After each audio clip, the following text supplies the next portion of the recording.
Est-ce que quelqu'un est avec nous? Je disais, est-ce que quelqu'un est avec nous? Nous sommes dans notre école de mystère et nous parlons sur l'intronisation à la royauté. Hier, le prophète Grace Mwamba avait introduit sur la royauté, sur l'intronisation. Prenez avec moi également 1 Samuel 16 à partir du verset 1. C'est une école de foi, c'est une école de l'esprit. Soyez très branchés. À tout moment, Dieu peut dire, Dieu peut faire, Dieu peut réaliser. Amen. La première chose que je voudrais qu'on sache, la question nous a toujours été posée, pourquoi est-ce que, quand on veut parler de la royauté dans la Bible, on se base, pas souvent, mais toujours sur David? Je voudrais commencer mon enseignement par donner quelques éléments de réponse qui expliquent pourquoi est-ce que nous prisons David dans la royauté. La première réponse, c'est premièrement parce que là où les occultistes et l'Église sont d'accord, c'est que David est le plus grand roi que l'humanité n'ait jamais connu. Amen. Je répète, là où l'Église et même l'occultisme sont d'accord, c'est que David est le plus grand roi que l'humanité n'ait jamais connu.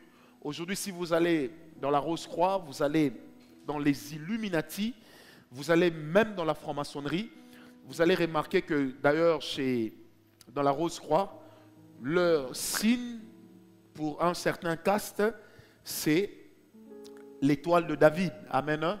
Avec les deux compas superposés sur le globe terrestre. Je voyais ça souvent à Lipen quand je passais à côté d'un temple. Je ne comprenais pas pourquoi. Et en lisant, en étudiant, je me suis rendu compte que David, c'est le personnage que l'on voit comme étant celui qui incarne la royauté. Amen. Amen. La deuxième des choses, pourquoi est-ce que lorsqu'on parle de la royauté, nous nous basons sur David? Parce que David, premièrement, c'est le modèle du choix de Dieu sur la royauté. Je répète, David, c'est le modèle du choix de Dieu sur la royauté. Je fais une introduction encore. David, c'est le modèle du choix de Dieu sur la royauté. Lorsque vous prenez Saül, qui est le choix de Dieu, mais basé sur la demande de l'homme, David, ce n'est pas l'homme qui a demandé David, mais c'est Dieu qui a dit, j'ai choisi un homme dans la maison d'Isaïe. Certaines versions disent dans la maison de Jessé. J'ai choisi un homme. C'est lui que je veux. Remarquez ceci.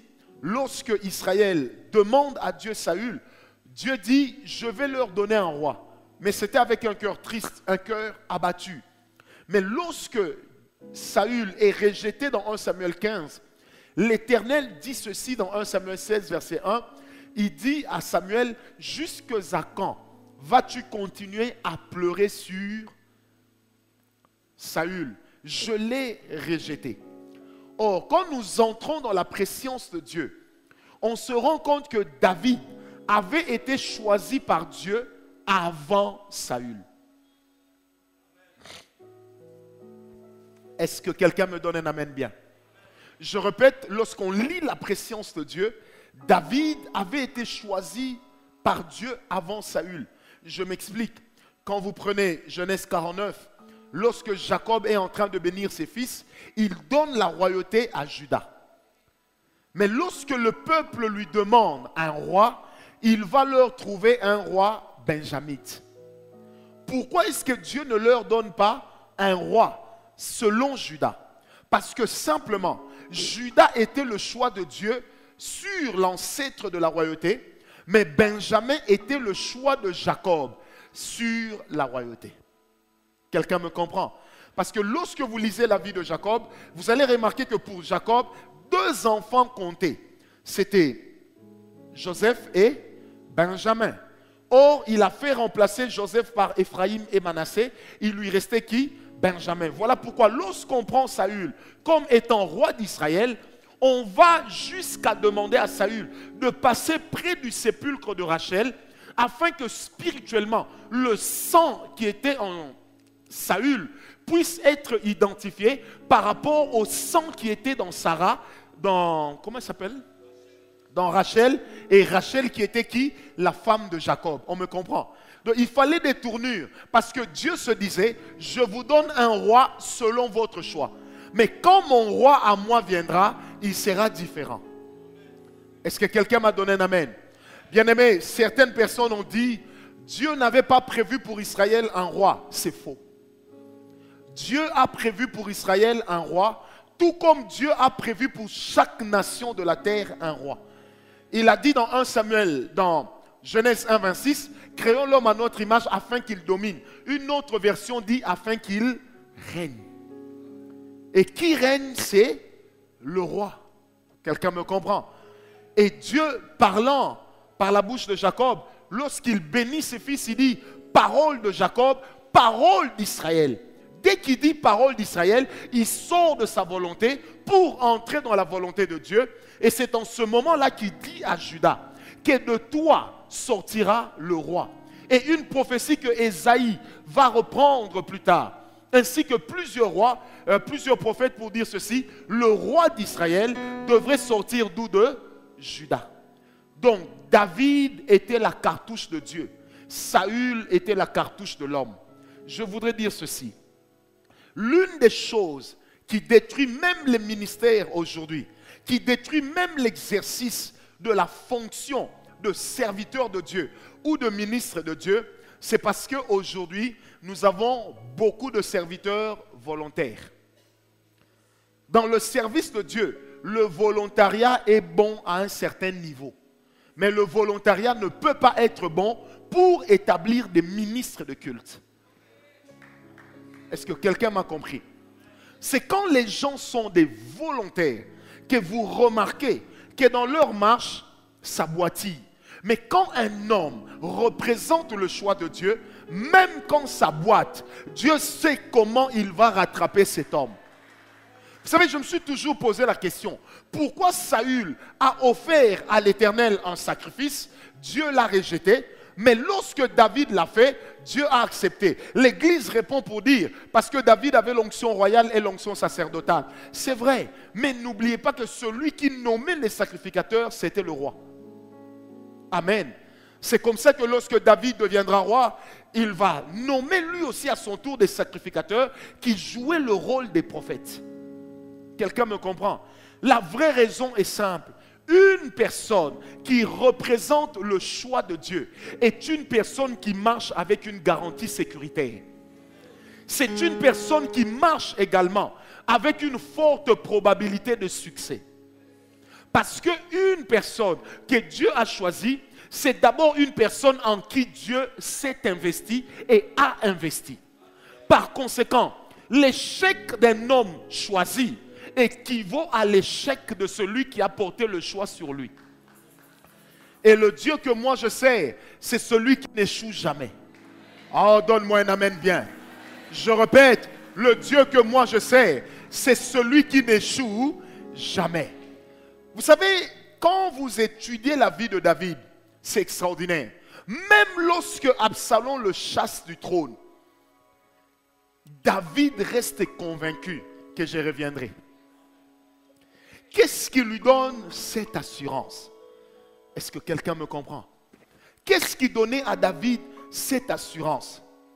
Lorsque son armée se lève pour aller se battre contre l'armée d'Absalom, il dit à Joab, certainement que vous attraperez mon fils, mais ne le tuez point.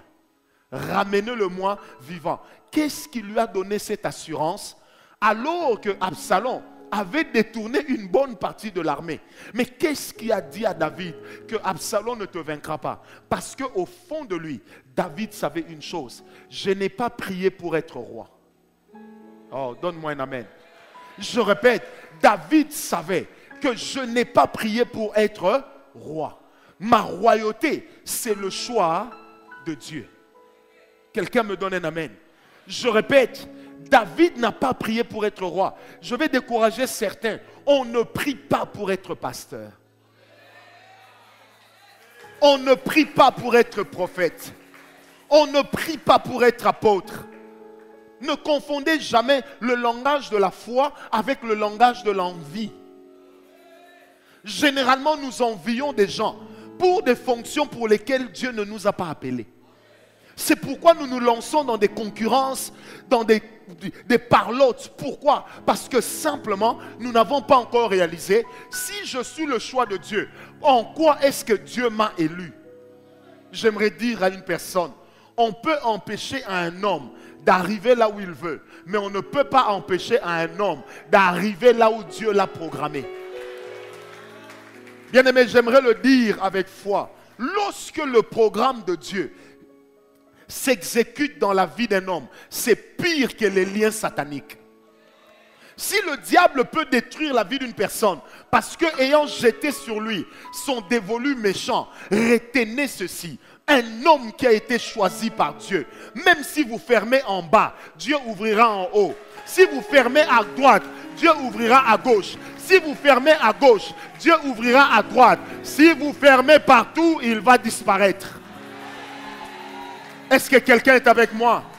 Bien-aimé, c'est comme ça que le Seigneur Jésus pouvait dire à Pilate, il dit: Pilate, si tu as eu autorité sur moi, c'est parce que mon Père l'a permis. Donc il savait lui-même que je suis le choix de Dieu pour le salut de l'humanité. Et ça, c'est fort. L'homme que Dieu a envoyé n'est pas devenu le choix de Dieu par la retraite, ni par le jeûne. Il est devenu le choix de Dieu parce que le cœur de Dieu l'a choisi avant lui. Est-ce que quelqu'un m'a donné un amen? Oh, j'aime le choix de Dieu. Parce que la première chose qui fait la royauté et qui a fondé la royauté de David, c'était le choix de Dieu.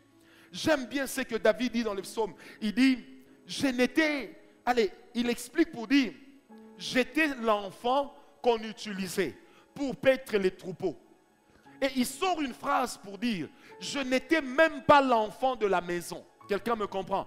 C'est comme ça que les théologiens disent aujourd'hui que David était certainement l'enfant que papa a conçu dehors et que la maman n'aimait pas. Est-ce que je peux dire quelque chose à quelqu'un? Est-ce que tu sais que tu n'as pas besoin que les gens t'aiment pour que tu sois le choix de Dieu?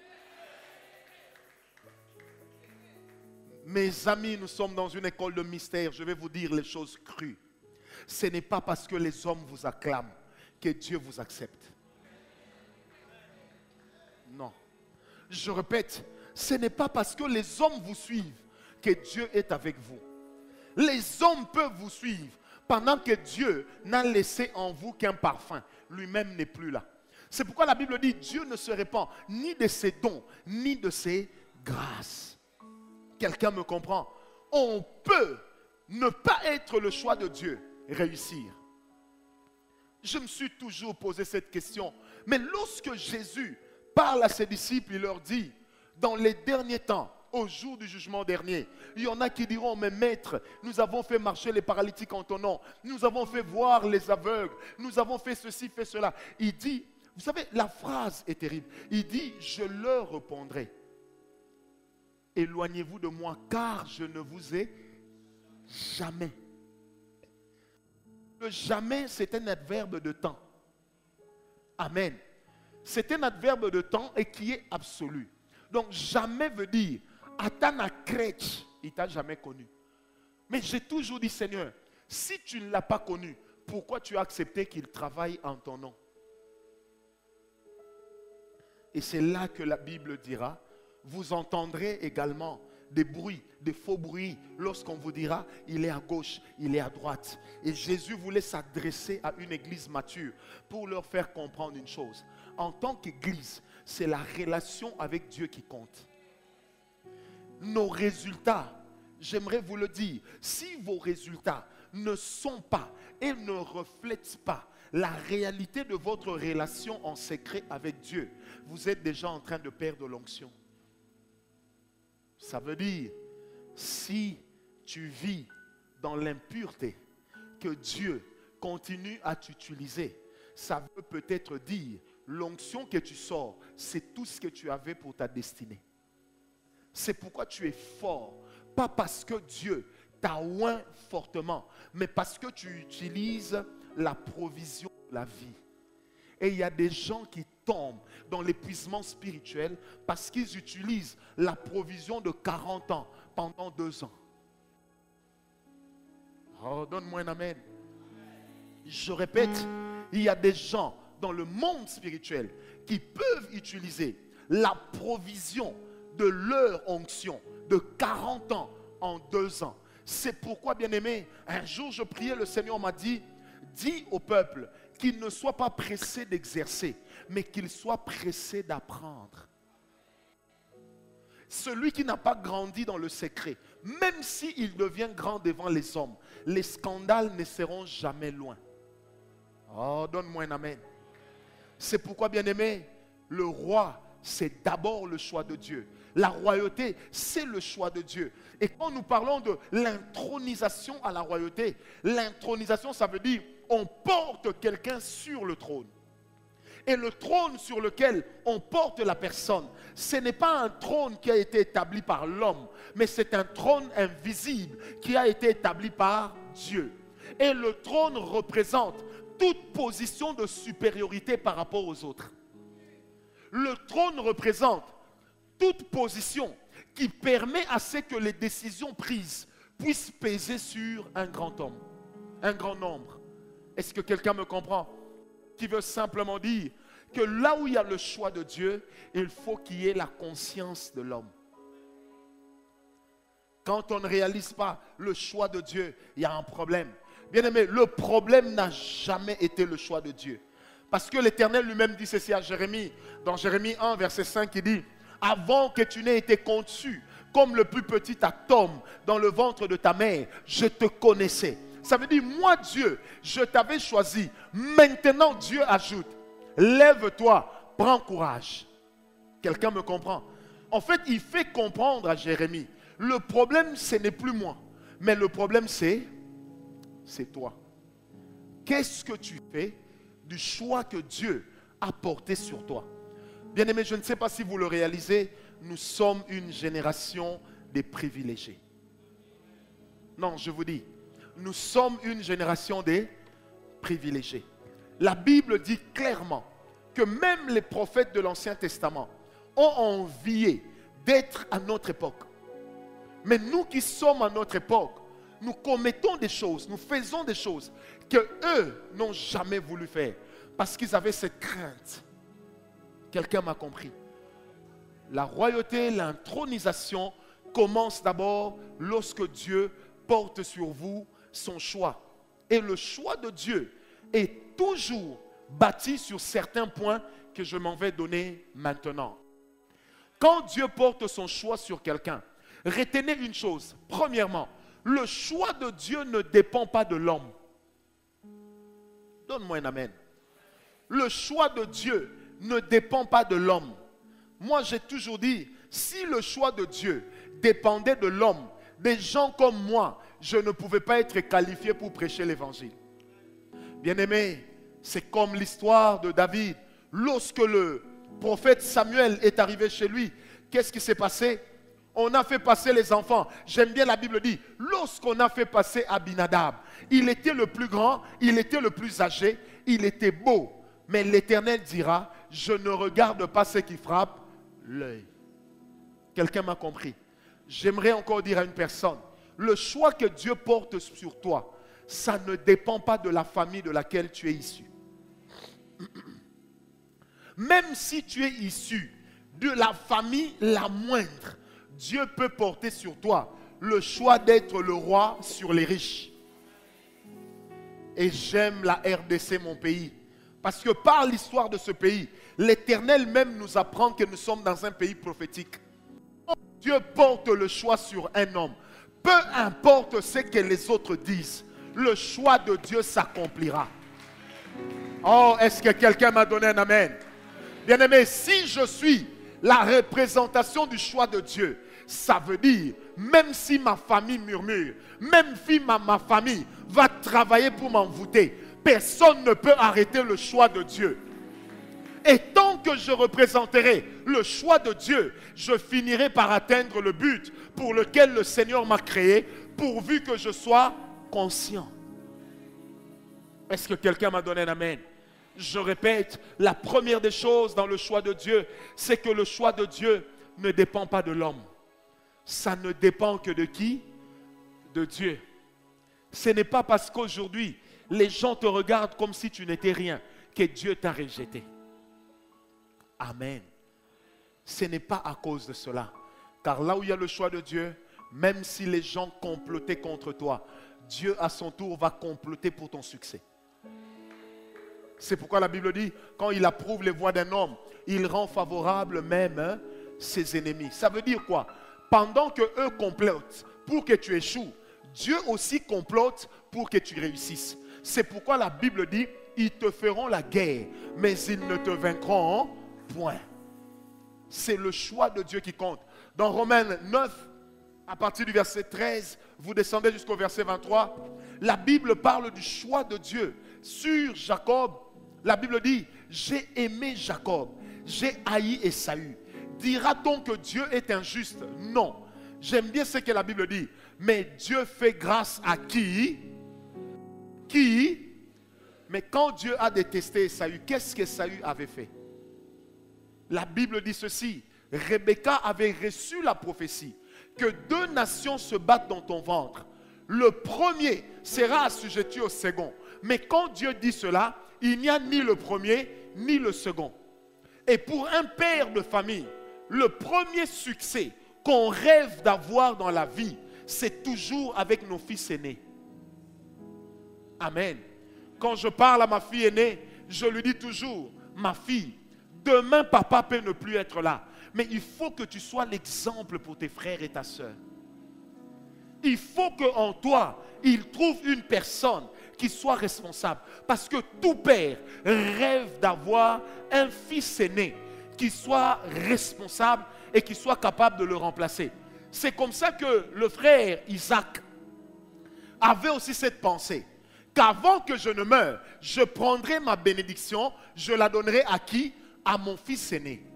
Là où Isaac avait une volonté, malgré qu'il élevait des autels, il avait une volonté, que ce soit Ésaü qui me remplace, Dieu avait aussi une parole, c'est Jacob qui prendra. Donne-moi un amen. Mais le Jacob qui devait prendre le bâton, c'était un farceur, un paresseux, un fainéant. Quelqu'un me comprend? Mais vous allez remarquer avec moi une chose. Dès le jour où on lui a donné la bénédiction, le caractère et le comportement de Jacob ont changé. Lui qui était habitué à vivre accroché à maman, il est obligé de fuir. Et c'est la même mère qui lui dit, fuis, va chez mon frère Laban. Parce que si jamais ton frère te retrouve, il te fera la peau. Et quand il arrive là-bas, ce n'est pas pour qu'on lui serve du lait dans un biberon. Mais il arrive là-bas, on lui dit, tu seras berger. Parce que ici, tout le monde travaille. Quelqu'un me comprend? La deuxième des choses avec le choix de Dieu, c'est la formation. Dites avec moi la formation. Quand Dieu a choisi David, il a oint David. La Bible dira, c'est le même David qui est entré dans le palais royal pour commencer à jouer de la musique, de la harpe. Et quand il jouait, le mauvais esprit venu de Dieu se calmait. Et cet esprit-là agitait qui? Saül. Bien-aimé, j'aimerais le dire, je prendrai le temps d'entrer en profondeur. Lorsqu'une personne n'est pas formée, donnez-lui le temps. S'il ne fournit pas d'effort, vous allez finir par le remarquer. Donnez-moi un amen bien. Je répète, quand une personne n'est pas formée, c'est pourquoi Dieu peut dire à quelqu'un, je t'ai appelé à être apôtre. Mais tu ne dois pas sortir de ta maison en disant, je suis l'apôtre érudit Mukanda. Non. Chaque fois que Dieu porte son choix sur un homme, il donne à cette personne le choix de la formation. Il donne à cette personne le temps de la formation. Vous savez, une des choses tue les jeunes ministères ou les jeunes dans le ministère, c'est qu'ils veulent avoir les résultats des vieux tout de suite, sans connaître le parcours que les autres ont connu. Oh, quelqu'un m'a compris? On veut tout de suite être terrible. On veut tout de suite commencer à voyager. On veut tout de suite commencer à acheter des grosses voitures. Mais n'oubliez jamais, ceux que vous voyez le faire, ils ont une histoire. Oh, donne-moi un amen. Je répète, ceux que vous voyez à ce niveau, ils ont une histoire. Prends le temps de bâtir ton histoire avec Dieu. Bâtis ton histoire dans la sanctification. Tu apprendras plus vite que celui qui est en train de bâtir son histoire dans le péché. Donne-moi un amen bien. La formation. Le temps de la formation est très important pour réussir avec Dieu. Et quand on néglige le temps de la formation, on est en train d'hypothéquer sa destinée. Dis à ton voisin, il faut apprendre. Alors dis-le lui bien, il faut apprendre. Dis-le lui bien, il faut apprendre. Vous savez, rien ne vaut la formation. Je ne parle pas seulement de l'école, mais je dis ceci. Je parle de chaque expérience dans la vie par laquelle Dieu vous fait passer, dont le but est de vous amener à apprendre quelque chose. C'est pourquoi la Bible dit que quand l'Éternel approuve les voies d'un homme, il rend favorable même ses ennemis. Amen. Et la Bible de dire beaucoup plus loin que toute chose concourt au bien de qui? De ceux qui aiment Dieu. Ça veut dire, même les situations qui m'énervent, même les situations qui m'humilient, même les situations qui m'écrasent, sont en train de me préparer à une destinée. Tu ne réussiras jamais, Karel, sur le chemin sur lequel tu n'as pas appris à marcher. Oh, donnez-moi un amen. Je répète, tu ne réussiras jamais sur le chemin sur lequel tu n'as pas appris à marcher. Tu ne seras jamais un bon et un grand leader lorsque tu n'as pas appris à être un bon et un grand ouvrier. Parce que celui qui n'a pas su se soumettre ne pourra jamais soumettre les autres. Sinon, il va toujours utiliser la manipulation. Il va monter les uns contre les autres. Il va lire Machiavel pour devenir grand. J'aimerais te demander une chose. Prends le temps d'apprendre. Prends le temps de te former. Vous savez, j'ai rencontré une vieille amie à moi à Toronto. On a étudié avec elle jusqu'à il y a 25 ans. Quand elle me voit, elle me dit, mais comment Dieu peut t'utiliser comme ça? Danger, hein? Je lui ai dit, ma soeur, tu vois quand on était avec vous à l'école et que vous faisiez des bêtises, moi je n'étais pas dedans. Hein? Je lui ai dit, tu te rappelles? Elle m'a dit oui. J'ai dit, rappelle-toi, quand on sonnait, c'est moi qui conduisais la prière en classe. Et vous tous, pour vous moquer de moi, vous m'appelez pasteur. Et à un moment, vous m'avez surnommé frère Édouard. Je lui dis, est-ce que tu t'en souviens? Elle m'a dit oui. J'ai dit, tu vois, pendant ce temps-là, j'ai appris à être formé afin que tous les vents que je vais rencontrer, que je sois capable de résister. Est-ce que quelqu'un m'a donné un amen? Dis à ton voisin, sans formation, il n'y a pas d'intronisation. Non, dis-le lui très bien, il n'y a pas d'intronisation. Vous savez, j'étais en train de dire à une maman tout à l'heure chez moi à la maison, je lui ai dit, tu sais maman, je bénis Dieu pour tous les temps difficiles par lesquels je suis passé. Quelqu'un m'a compris. Vous savez,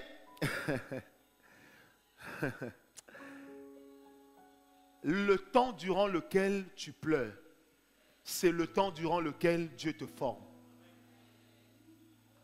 J'ai appris très jeune à ne compter sur personne.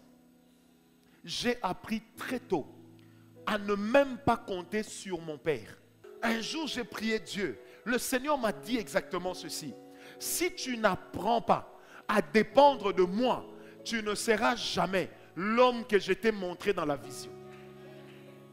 Frère, j'ai appris les leçons de ma vie dans la douleur. Vous savez, ceux qui me connaissent le savent. Je suis prêt à tout donner à Dieu. Parce que des gars comme moi, la famille ne nous a rien donné. Donne-moi un amen. Je répète, je suis prêt à tout donner à Dieu. Parce qu'un homme comme moi, je ne mens point. La famille ne m'a rien donné. Pour me marier, la famille ne m'a rien donné. Pour organiser ma vie, ma famille ne m'a rien donné. Et mon père avait toujours cette phrase, Je vous ai donné à chacun la chance de naître garçon. Vous aurez logique, hein? Je paye l'école. Le reste, ça dépend de vous. Si vous échouez, moi je serai déjà mort. Dieu merci, on n'est pas en train d'échouer. Est-ce que quelqu'un m'a compris? Dis à ton voisin, tu dois apprendre même en pleurant. Non, dis-le lui bien, tu dois apprendre même en pleurant. Bien-aimé, pendant que David était en train de paître le troupeau de son père dans le désert avec les bêtes sauvages, en ce moment-là, David était en train d'écrire l'histoire de sa vie. Mais toi, dès qu'il y a un petit problème, les gens ne m'aiment pas. Dès qu'il y a un petit problème, les gens ne me considèrent pas. Dès qu'il y a un petit problème, les gens me critiquent. On ne peut jamais être un leader sans être critiqué. Oh, donne-moi un amen. Un jour, je l'ai dit ici, je ne crois pas qu'il y ait une personne dans cette église qu'on critique comme moi. La deuxième personne qu'on critique après moi, c'est ma femme. Et ma femme pleurait. Un jour, je lui ai dit, maman, n'oublie jamais que tu es la femme du leader. Et dans la vie de chaque femme de leader, surtout d'église, à un certain moment, il y aura toujours quelqu'un qui va sortir une prophétie. Comme quoi, tu es soit mauvaise ou tu es sorcière. Elle me dit, comment tu sais? J'ai dit, donne le temps au temps. J'ai appris en observant les autres. Quelqu'un me comprend? Tu ne peux jamais aller vers des onctions fortes, travailler dedans, tant que tu n'es pas une personne qui apprend. Et dans la vie, Dieu nous apprend de toutes les manières et par toutes les circonstances que nous rencontrons. Dieu t'apprend en pleurant. Même dans le domaine d'amour, Dieu t'apprend. Vous savez, en observant ma propre vie, en observant la vie des fidèles, en observant la vie des gens que je croise à l'extérieur, aujourd'hui, je suis capable de dire à quelqu'un, hein, si tu es fiancé avec un homme et que tu remarques déjà qu'il commence à te tromper, arrête. Si tu me dis à moi, Dieu m'a dit il va changer, je suis capable de te répondre, mais Dieu ne t'a pas dit quand. Peut-être qu'il va changer pour sa deuxième femme, pas pour toi. Oh, donne-moi un amen. Donne-moi un amen bien. Qu'est-ce qui m'a appris ça? Ce n'est pas une leçon que mes parents m'ont donnée. Ce n'est pas une leçon que j'ai lue dans la Bible. Mais c'est une leçon que j'ai tirée en observant ce que les autres font. En observant ce qui se passe dans la vie des autres. Est-ce que quelqu'un m'a compris? Celui qui n'apprend pas ne sera jamais une personne qui représentera le choix de Dieu. Le problème, je répète, n'a jamais été le choix que Dieu porte sur vous. Parce qu'une fois que le choix est porté sur vous, c'est vous qui allez gérer le choix. Ce n'est pas Dieu. Donne-moi un amen bien. Je répète, une fois que Dieu a porté le choix sur toi, Dieu ne gère pas le choix à ta place. C'est toi-même qui gères ton propre choix. J'ai appris une chose dans ma vie, c'est que lorsque on me punit, en réalité, on m'aide à ne plus tomber dans la même chose.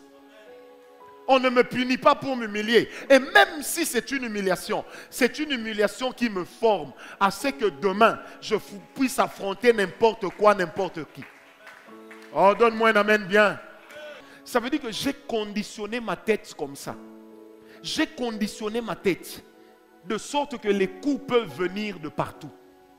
Est-ce que quelqu'un m'a donné un amen? J'ai conditionné ma tête de sorte que n'importe qui peut me trahir. J'ai conditionné ma tête à savoir une chose. Dans ma vie, personne ne sera fidèle comme Dieu. Oh, donne-moi un amen bien. Quelqu'un m'a compris. C'est ça la loi de la vie. Tu dois apprendre. Tu dois apprendre. Quand David a appris comment on arrache un animal que le lion a volé, que l'ours a volé, le jour où il se retrouve devant Goliath, il se dit, je vais appliquer la même stratégie. Ça marchera. Parce que, bien aimé, dans la vie avec Dieu, tu connaîtras du succès que là où Dieu t'attend. Là où Dieu ne t'attend pas, il sera difficile que tu réussisses, sinon tu réussiras avec beaucoup d'efforts. Qui m'a donné un amen? Dis encore à ton voisin, tu dois apprendre. Ça, c'est la deuxième chose du choix de Dieu. Celui qui refuse d'apprendre n'avancera jamais. Vous savez, quand je vous regarde, j'ai devant moi des gens qui ont la grâce. J'ai devant moi des gens qui ont des grandes paroles. J'ai devant moi des gens qui ont... Papa, j'ai devant moi des gens qui ont une grande vision, mais j'ai aussi devant moi des gens pour lesquels certains à la fin ils diront, Dieu m'a menti.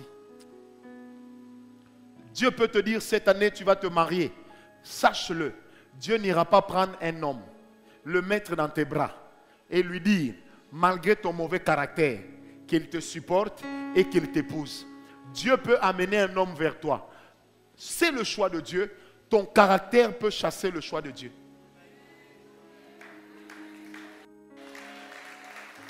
Est-ce que quelqu'un m'a compris?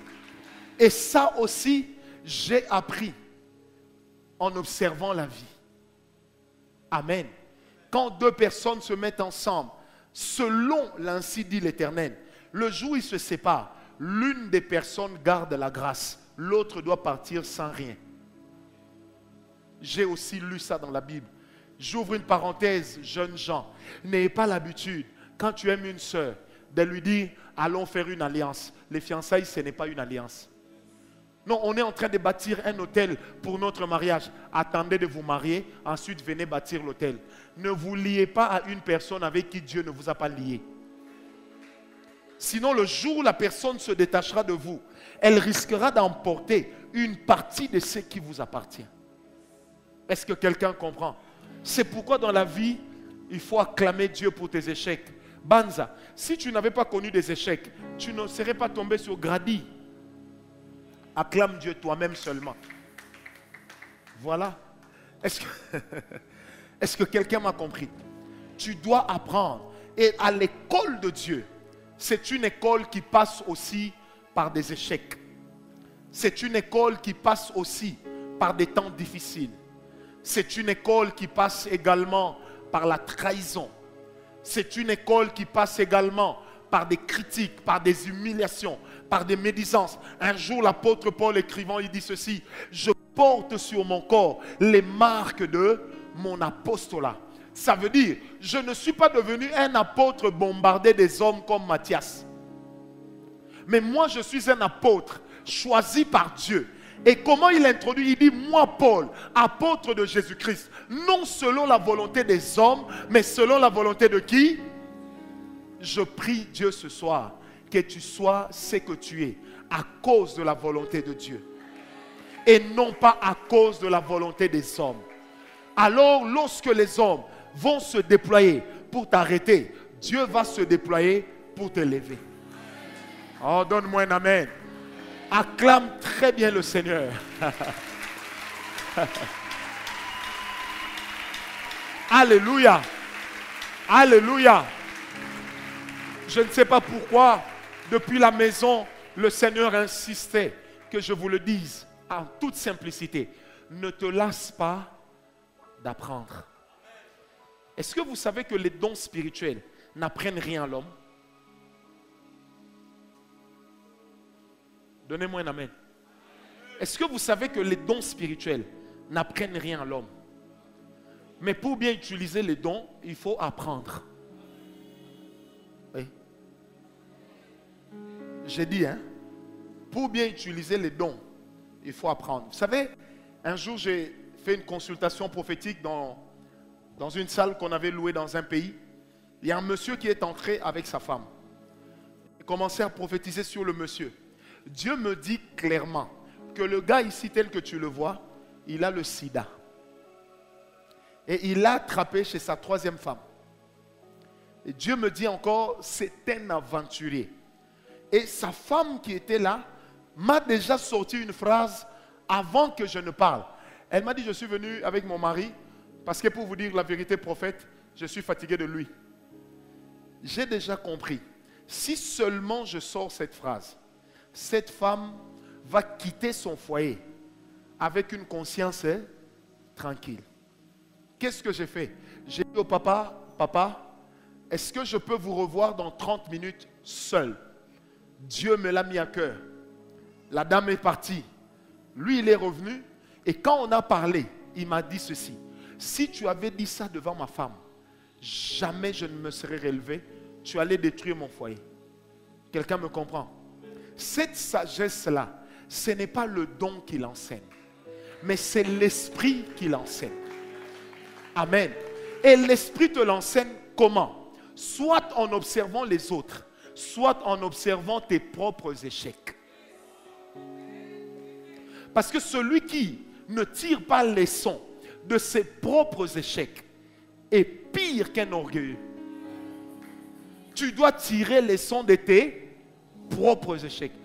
En fait, c'est pour te dire que dans la vie, on ne réussit jamais sans avoir appris. Le choix de Dieu à lui seul ne suffit pas. Il faut apprendre. On peut apprendre dans la douleur. On peut apprendre dans la joie. On peut apprendre par des temps difficiles. Parce que même les temps difficiles sont des matériels didactiques que Dieu utilise pour les personnes qui sont les plus grands têtus. Est-ce que quelqu'un m'a donné un amen? Même les temps difficiles comptent. Tu sais, le fait que Babo Yayo, na moi si, ça t'apprend quoi faire pour ne pas que demain ta fiancée parte. Vous savez, moi dans mes premières fiançailles, on m'avait surnommé Rambo. Ça veut dire la sœur, 1000 coudées. Donc quand on marche ensemble, même 10 personnes peuvent se tenir, passer au milieu de nous. Parce que je me disais, tenir la main d'une sœur, c'est un péché. Faire la bise, c'est un péché. J'étais tellement strict que le jour où la sœur là m'a dit c'est fini, je lui ai dit pourquoi, elle m'a dit tu es un monstre. Aux prochaines fiançailles, je suis devenu doux. Pas comme le miel, mais comme la confiture. Et dans le mariage, je suis devenu doux comme le miel. Au point que les gens me disent, mais toi, tu ne te fâches jamais. Au fond de mon cœur, je dis, je sais ce que c'est fâché. M'a déjà causé comme larmes. Quelqu'un me comprend? Tu dois apprendre. Celui qui n'apprend pas est en train de mourir. Dieu a mis David dans la maison de, comment il s'appelait? De Saül, pour apprendre comment se comporte un roi dans sa vie privée. Quand Dieu te met en contact avec des gens qui réussissent, c'est pour te permettre d'apprendre comment eux ils ont fait pour réussir. Est-ce que quelqu'un m'a compris? C'est pourquoi dans la vie, ne te renferme pas à toujours fréquenter des personnes qui sont comme toi. Parce qu'auprès de ces personnes, tu n'apprendras à rien. Si tu restes avec des gens qui sont toujours en train de te dire « Ah, Dani, Somo !» Tu vois, quand tu fais comme ça, on a l'impression de voir Van Gogh. Ils te mentent, on ne voit personne. Est-ce que quelqu'un m'a compris? Parce que celui qui n'apprend pas ne s'affermit pas. Pour s'affermir, il faut apprendre. Et je prie Dieu ce soir que nous puissions apprendre nos leçons même quand ça nous fait mal. Dis à ton voisin, ne fouille pas la leçon. Dis-le lui. Non, non, dis-le lui bien. Ne fouille pas la leçon. Bien-aimé, celui qui fouille la leçon, il est perdu. Mais celui qui apprend, demain il réussira. Je prie Dieu ce soir. Je ne sais pas pourquoi c'est fort dans mon cœur ce soir. Tu dois apprendre. Dis avec moi, je dois apprendre. Frère, tu dois apprendre. Tu dois être quelqu'un dans la vie. Vous savez, la quantité des informations que tu maîtrises te permettent aussi d'acquérir de l'importance vis-à-vis des autres. Mais un homme qui n'est pas informé ne peut pas être formé. Et un homme qui n'est pas formé n'est utile à personne. Quelqu'un m'a dit, le jour de la Pentecôte, lorsque le Saint-Esprit est descendu, Pierre a eu une connaissance qu'il n'avait pas. Soyons sérieux. Pierre avait déjà commencé à apprendre auprès de Jésus. Mais quand Paul est arrivé dans l'apostolat, Paul lui a montré la différence entre un homme qui a appris et un homme qui n'a fait qu'observer. C'est pourquoi lui-même Pierre va dire, je sais que vous aviez lu les écrits de notre bien-aimé Paul. Il dit, combien c'est savant. Quelqu'un me comprend? Il dit, les écrits de Paul sont savants. Comme pour dire, mes écrits à moi Pierre ne sont pas savants. Pourquoi? Parce que la différence entre celui qui a beaucoup appris et celui qui n'a appris que pendant 3 ans s'est fait remarquer même dans le ministère. Donne-moi un amen bien. Quand Dieu a dit à Pierre d'aller chez Corneille, Pierre lui-même dira ceci, je ne mangerai pas des animaux impurs. Mais Dieu lui a dit, va chez Corneille. Mais quand Paul est arrivé, il a amené la doctrine qui a corrigé Pierre. Il dit, peu importe la loi, c'est la grâce qui compte. Jésus n'est pas venu mourir que pour les Juifs, mais il est venu mourir aussi pour les païens. En observant le ministère de Paul, Pierre a appris sur ce qu'il ignorait. C'est que le salut n'était pas que pour les Juifs, mais le salut était aussi pour le reste du peuple. Est-ce que quelqu'un me comprend? Mais Pierre a appris de qui? Il a appris d'un homme qui s'est converti après lui. Il a appris d'un homme sur qui lui-même a prié. Bien-aimé, la chose qui nous manque, c'est de savoir que Dieu peut nous enseigner par des gens qui sont moins que nous. L'ancienneté ne veut pas dire qu'on connaît beaucoup. Oh, donne-moi un amen. Je répète, l'ancienneté ne veut pas dire qu'on connaît beaucoup. Quand un jeune dans le ministère croit qu'il est supérieur à tout le monde, l'orgueil le saisit et il se perd. Et quand un jeune qui a l'onction se perd, il perd plusieurs avec lui. Dis à ton voisin, apprends. Non, dis-le lui bien, apprends. Vous savez, j'aime une chose. Lorsque Samuel est en train de dormir dans le temple et que le Seigneur vient l'appeler, le Seigneur utilise la voix de qui?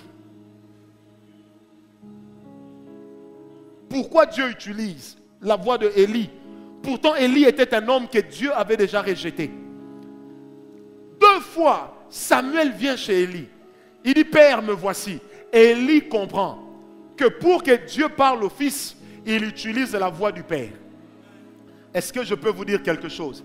J'ai appris dans ma vie spirituelle, quand dans une église, tout le monde se déclare père spirituel, le peuple est perdu. Est-ce que vous le savez? Ce n'est pas parce que tu amènes quelqu'un à l'église que tu deviens son père. Dans l'église, on a un seul père. Donne-moi un amen bien. Quand moi je dis aux gens, n'ayez pas plusieurs personnes chez vous à la maison qui viennent prier.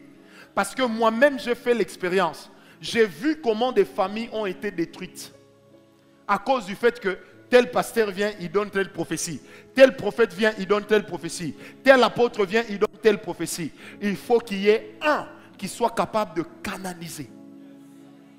Ça, j'ai appris. Lorsque j'ai vu dans une famille des gens se battre avec des couteaux. Parce qu'on leur a dit, votre maman est sorcière. Vous pensez qu'être sorcière, c'est extraordinaire. Nous avons tous des sorciers dans nos familles. Est-ce que quelqu'un m'a compris? Quelqu'un a dit surtout en Afrique, non, dans le monde. Oh, donne-moi un amen bien. Un sorcier blanc est quand même un sorcier. Je prie Dieu ce soir que vous appreniez quelque chose. Que vous reteniez de Dieu une leçon. Maman, quand on t'apprend que ton enfant est dans la sorcellerie, tout de suite tu commences à dire, hey, ça doit seulement être les voisins. Une personne qui apprend commence d'abord par voir sa faute avant de voir celle des autres. J'ai appris une chose dans la vie. Un homme qui se justifie beaucoup n'apprend jamais dans l'humilité. Jamais. Parce que celui qui se justifie, il ment. Et l'église est remplie de manipulateurs. Je prie Dieu ce soir que la grâce te localise. Vous savez, certaines personnes vous mentent parce qu'en réalité, vous n'avez rien appris. Est-ce que je peux vous dire quelque chose? Tu dois apprendre. Même quand tu es converti, n'oublie pas ce que tu as appris quand tu étais païen. Donne-moi un amen bien. N'oublie pas ce que tu as appris quand tu étais. Parce que même à l'église, il y a des frères qui parlent en langue. mais qui sont des païens. Quelqu'un m'a compris? Tu dois apprendre. Quand tu apprends, tu forges ton intelligence. Ça te permet de comprendre certaines choses. Quelqu'un m'a donné un amen très bien. Vous savez, si aujourd'hui, on a beaucoup de dégâts, même dans nos États africains, c'est parce que les gens n'apprennent pas. Je prie Dieu ce soir qu'il ouvre ta tête, qu'il ouvre tes oreilles et que tu ne passes pas à côté de la leçon que Dieu est en train de t'amener à comprendre.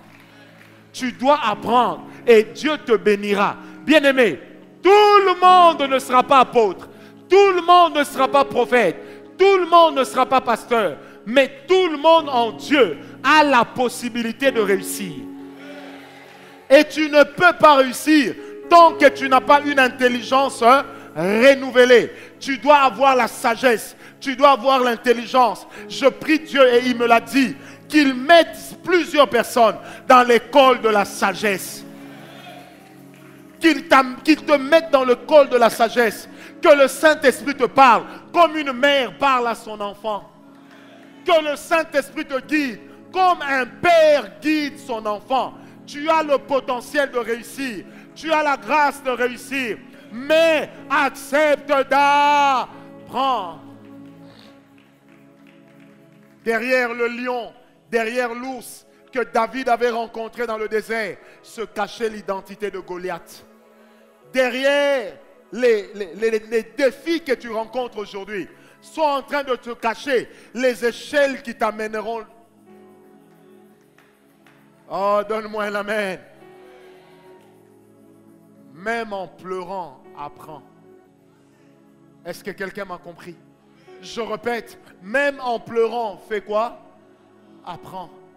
Plus tu apprends, plus tu t'équipes. Et plus tu t'équipes, plus tu seras prêt. Et quand la bénédiction viendra, elle te trouvera prêt.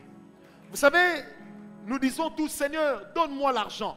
Donne-moi des millions, donne-moi des milliards. Je pose toujours la question. Si on prend un frère, on dit, Michel, lève-toi, prends 10 millions. Qu'est-ce qu'il va faire avec? Tu vas faire avec quoi? 10 millions.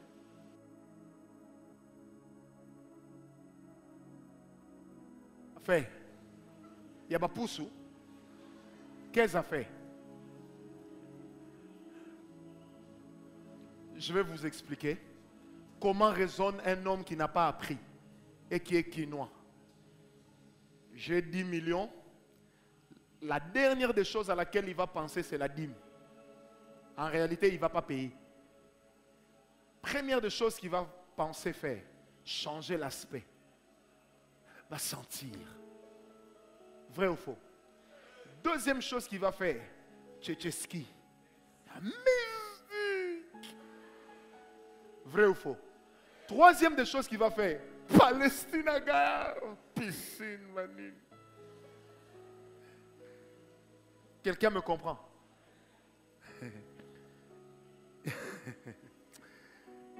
Après, on dira de lui qu'il a eu l'argent, mais aujourd'hui, il ne l'a plus. Mais un homme qui a appris comprendra une chose. La vision, on l'écrit avant d'avoir les moyens. Parce qu'un homme qui a une vision, quand les moyens viennent, il saura quoi faire. Il connaîtra les priorités. Si moi, Ngawala, vous me donnez 10 millions aujourd'hui, j'enlèverai pour Dieu 4 millions. On va acheter.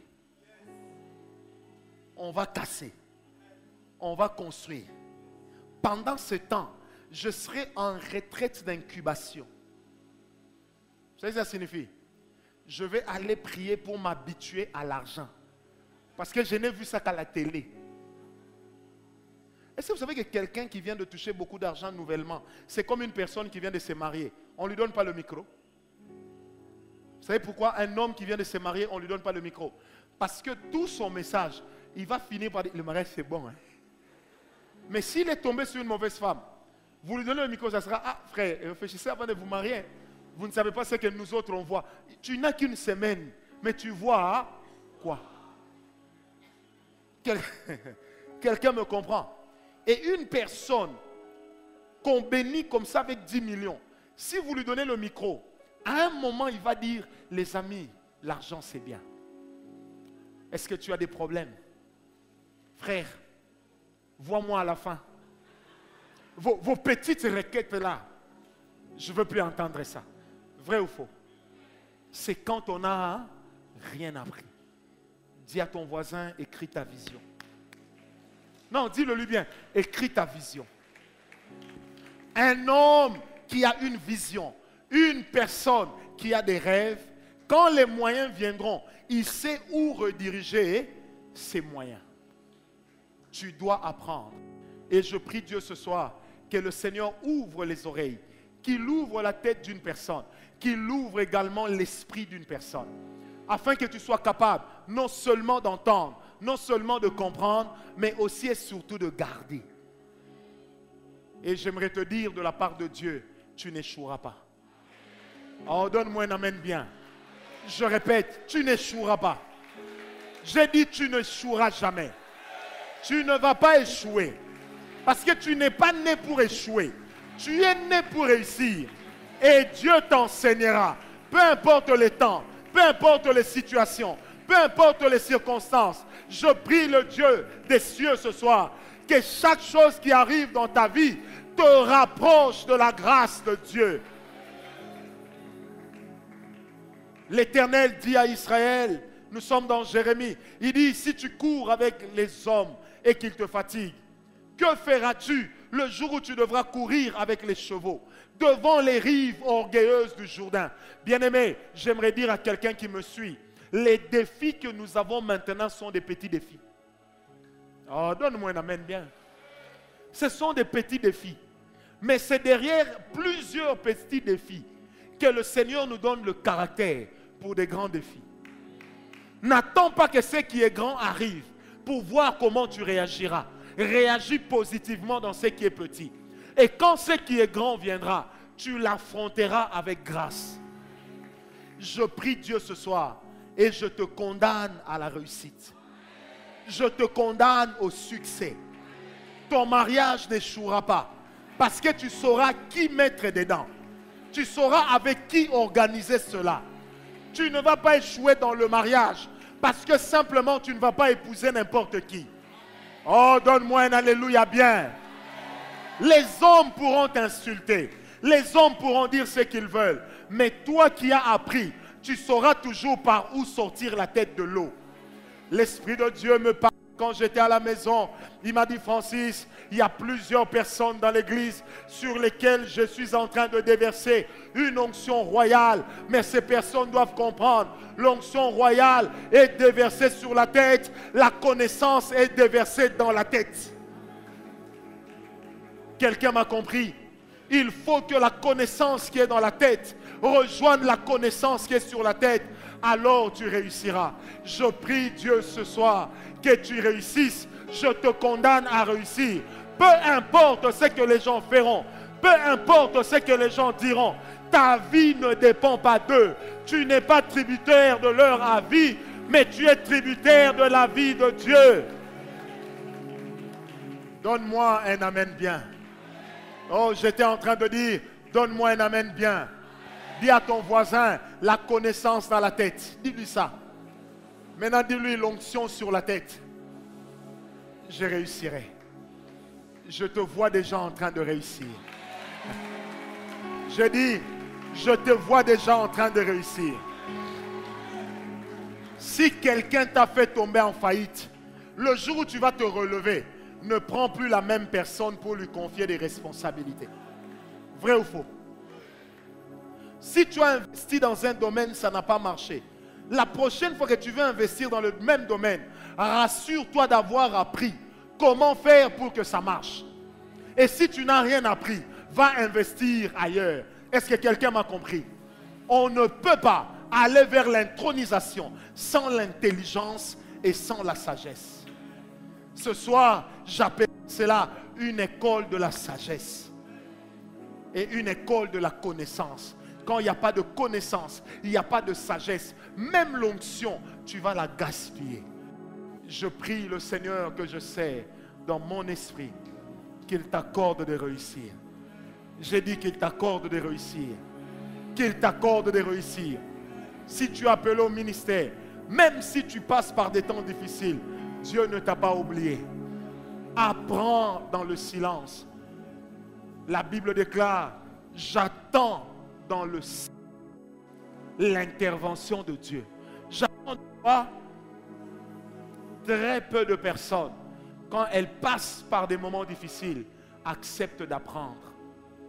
Généralement, nous passons à côté de la leçon. Pourquoi? Parce que nous parlons beaucoup. Nous nous justifions. Nous nous justifions. Nous nous justifions. Je suis de ceux qui croient que rien ne nous arrive par hasard. Donne-moi un amen bien.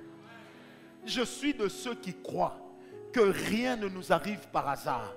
Je viens d'avoir une vision bizarre. J'ai vu une bouteille vide de Coca-Cola, mais avec un bouchon fermé comme à l'usine. Et quand nous allons prier ce soir, ma prière sera simple. Que Dieu te donne deux choses.